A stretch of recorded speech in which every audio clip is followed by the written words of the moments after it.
All right, guys, welcome back to another episode of Growing Your Agency. Today, super excited. We have Stephen Morris from the Nth Degree. Stephen, thank you so much for joining the podcast today.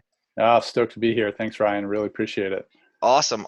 So tell us, before we dive into some tactics, because that's what we like to do here, and before we start grilling you with a bunch of questions, tell us a little bit about your business, your agency, and the approach that you're taking, and why you're taking that approach. Yeah. So my business is less of an agency and more of a consultancy. And so I'll just get into a little bit of backstory about sort of, what I've done over the years and where I'm sort of at today. And I'll fast forward a lot of things to truncate the long journey here. But back in 1994, I founded my agency, and it was under a different name at that point, called Morris Communication and Morris Design. And so I founded it in 94, and for 23 years, I ran it, built it, and then ultimately split it apart. So for the longest time, my agency was both a marketing agency, a digital marketing agency, but also a brand strategy company, where we went in and worked with organizations around the globe as big as Samsung and NFL teams and ESPN and folks like that, Awesome. and as small as companies based here in San Diego, and essentially took them through brand evolution programs. And then ultimately what we got hired on for was doing a lot of marketing campaigns and programs for them. So, like I mentioned, Samsung and LG and Sony, we did a lot of product marketing for them. So launching more on the products, creative side. creative, but also a lot of work in retail, a lot of work in digital marketing as well, and a bunch of work back then in sales training. So what I did 2 years ago is I split off the agency, and on one side of the agency was the kind of the marketing arm to it, and then the other side was the strategic arm to it. I split it off and sold the marketing side of it, and really now Nth Degree, me, is focused on doing brand strategy work. And so I work with business leaders really at their apex of change, and I take their organization to the next level, starting with their most deeply held beliefs within the leadership team, capture them into a process that I have, infuse them within the culture of the organization, and then ultimately build the brand that creates the exterior of the world. So, I don't really get into marketing these days in a direct way, other than to craft and create what we consider marketing strategy or marketing plans.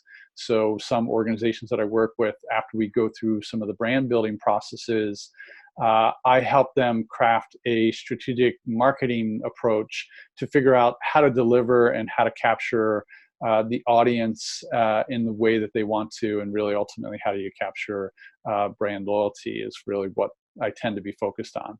That's interesting. I was talking to someone recently, and they were saying, how they're incredibly focused on copy and just like the psychological effect that like really good copy has, instead of getting caught up actually in like design and that sort of thing. They said, look, if you can speak to someone and you can like really hit those pain points and like resonate with someone, they are, like more likely to buy just because you're actually speaking their language, versus if you have this, well-designed landing pages with the buttons that convert and that sort of thing. So that's really, really interesting. What made you decide to, you split it up? Why did you not want to go with the marketing route? Why did you say, hey, I want to take the consultant, strategy route? Yeah, my work, Ryan, is big impact. And so I believe that business can be a change for good in our world, and a lot of customers today, and really just our culture, has lost trust in large institutions, and large institutions would include the government and would include large corporations. And so I think a lot of people are looking to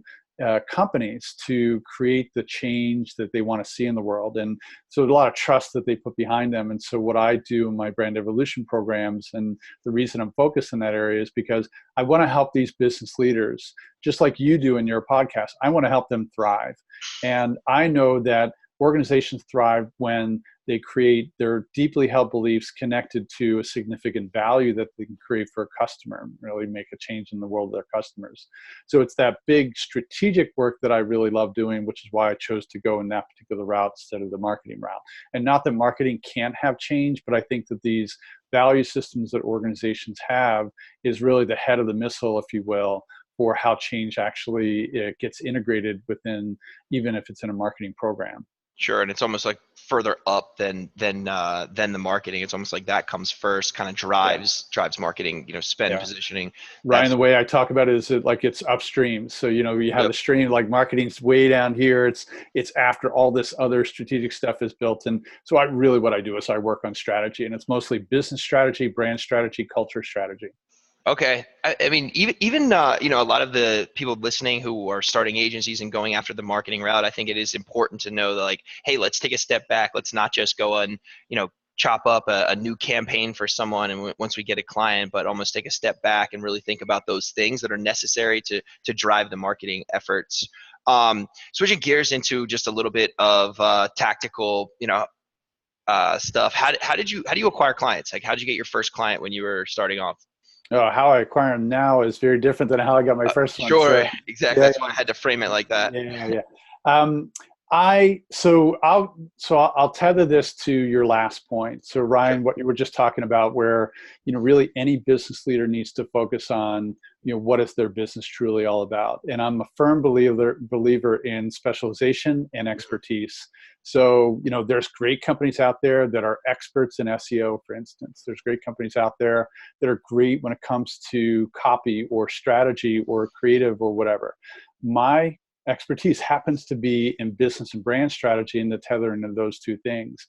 And so, if you have a position of expertise for any business, this goes for my company, your company, anyone else, the more that you can put that expertise out into the world and get on anything that would be considered a stage or a platform. Now, a stage could be a literal stage, it could be a podcast like this, or it could be a platform where you're actually sending out thought leadership, such as writing a book or sending out a blog.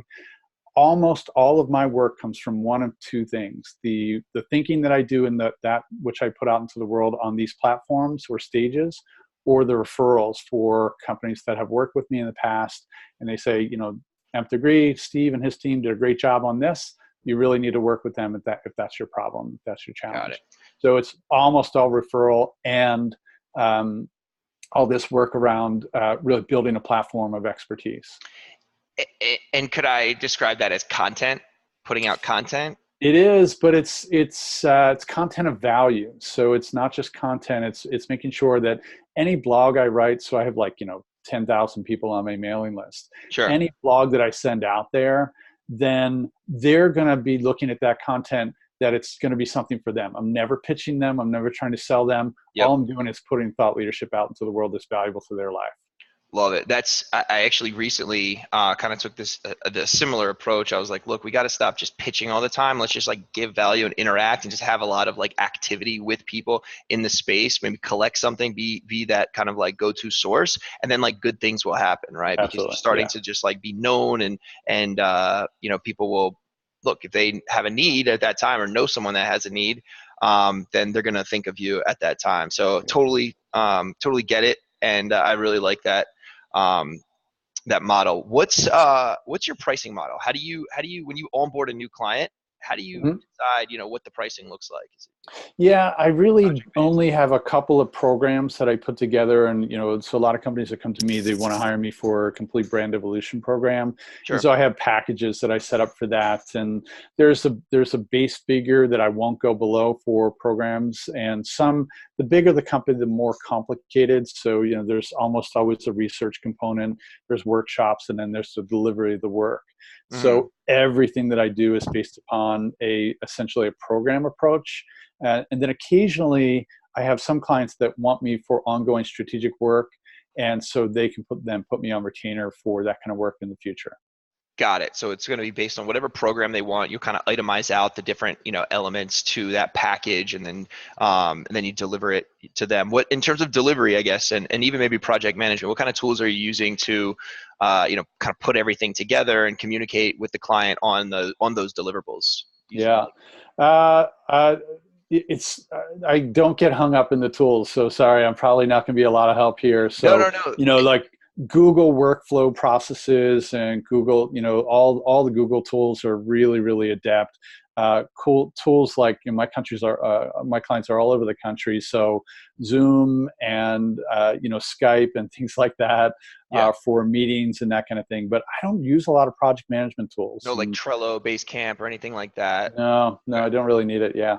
Yeah. No, it's totally fair. I think some people. I was talking with someone the other day, and they had everything like so, like just like almost so complicated, and they're like, we almost just need to like do just hand-to-hand combat right now because it's like we're not at this hyper scale, like hyper blitz, growth company. It's like we just need, we almost need to like slow down on that aspect of things. So Mhm. I do think that is like interesting when people get like overly complex with tools. And then in terms of like deliverables to the clients, Mhm. are you reporting to them, weekly, bi-weekly, monthly? We have weekly check-ins. Like this morning, the reason I'm late even for this call is because Yeah, I had 3 clients, 3 weekly check-ins that I do on Monday morning, and one ran a little bit long, sure. which cascaded my whole thing. So weekly check-ins, I use a spreadsheet just through Excel to make sure that they're up to speed on all the calendar items that we're working on, and Yep. the project milestones and stuff like that. But weekly check-ins for those kinds of things, either via Zoom or face-to-face, but it's usually Zoom or a phone call for these Monday morning check-ins. Sure. And then when you have to, do you ever have to bring in, outside partners for like copywriting or design? Mhm. And if so, do you have your go-to people? Oh Do yeah, you use yeah. Upwork? Like, I guess how do you do that? Well, it's interesting that you bring up Upwork because I just hired a virtual assistant through Upwork, and Every uh, single one of these episodes, they've used Upwork. Every oh single my one so God. Yeah, and it's just an incredible tool. Like, far. yeah, the gal that I brought on for the VA work is, she was super responsive and like There's really really good people on skilled, there. like just awesome. Yeah, so highly recommend that tool. And I've tried Fiverr, but I don't think they're quite the calibers there. Like you're going to get a higher end uh, type of professional through Mhm. Upwork versus on Fiverr. Yeah, Fiverr to me feels like they almost have like SKUs of services, and they sort of are just delivering these like, bundle of services versus, and again, I could be completely wrong, but just from my interactions with it, and I've done a lot on Upwork, is just, it just feels like you're hiring like good quality people that want to find, jobs all over the world Yeah, versus like, hey, I will do this one task for, X amount of yeah. money, that sort of I thing. think that's the difference between Fiverr and Upwork. Upwork, you're hiring people for Hmm. skill set.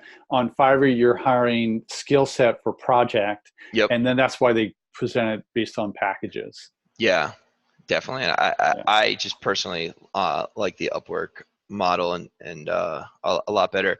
Um, So getting into your why, like why, and I know you said you want to, you thinking big and everything, but like what drives you? Like why are you still, 2 years ago you broke off.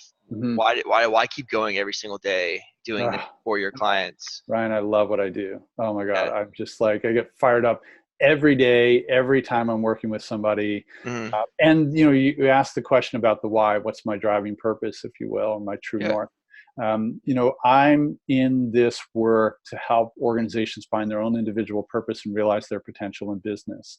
And so some of the companies that I work with are actually agency owners, like creative agency owners, where I guide them through because I've been in the Hmm. agency world for 25 years, Hmm. and occasionally I consult with them. I run masterminds even out of those with those folks, Oh, cool. and so my driving purpose is to help them understand what their driving purpose is and then activate that within their culture and make sure that they're communicating that clearly to the set of somebody's out there that we call customers or ideal customers out in the world so that that company provides real value. This is what I love doing.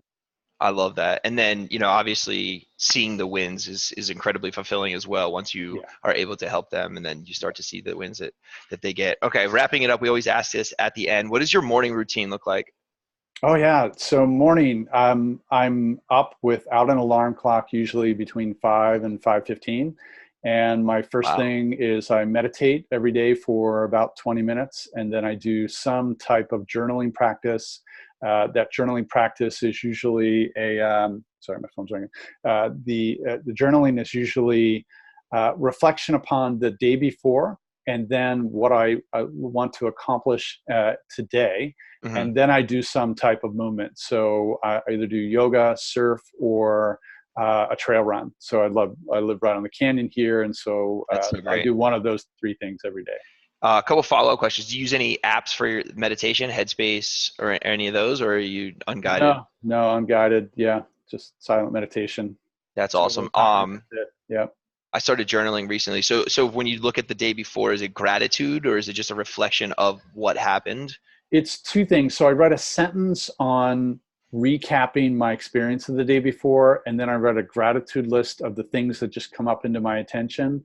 And then the rest of the journaling is, here are the things that I'm looking to accomplish today or experience today. Mhm. It could be both. And then I'm usually thinking about something that, or I'm writing down something that I've been thinking about. And that could be a blog topic, or it could be something that I'm working on with my new book, or something like that. All right, awesome.